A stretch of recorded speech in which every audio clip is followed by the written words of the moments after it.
Mark, police say an 11-year-old girl was distraught, her hands covered with her mother's blood at the crime scene. WDRB Stefan Johnson shares the other disturbing testimony jurors heard in day 2 of the murder trial of a southern Indiana man. Stefan?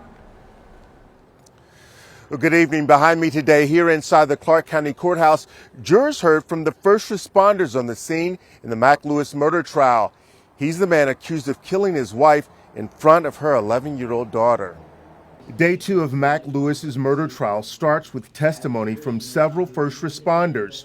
Those witnesses included the police officers who placed Mac Lewis under arrest after he had left the scene. Lewis is accused of shooting his wife Elizabeth to death inside their home in Sellersburg in April of last year. The witnesses included the first responders at the house after the little girl had called 911. On Tuesday, jurors heard the emotional 911 call from the victim's 11-year-old daughter. And Wednesday, an officer shared details of what he encountered when he saw the little girl. She was shaking and just kept looking at her hands and shaking, and EMS had to be contacted to come over and try to get the blood off her hands so that she could stop being as upset as she was.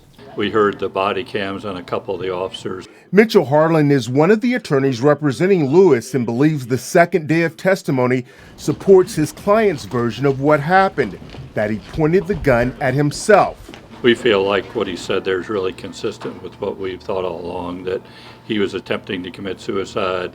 She came to prevent that. They wrestled over the gun and the gun went off and caused Lizzie's death. Meanwhile, the defense still hasn't decided if Lewis will take the stand. Obviously, it's a decision that we'll make together, and of course, ultimately, it's Mac's decision.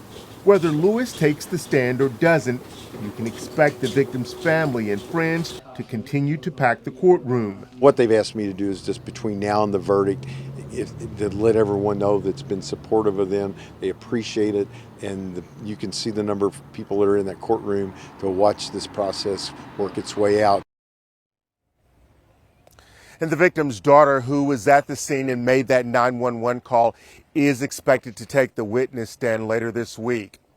All right, Stefan, thank you for your coverage today.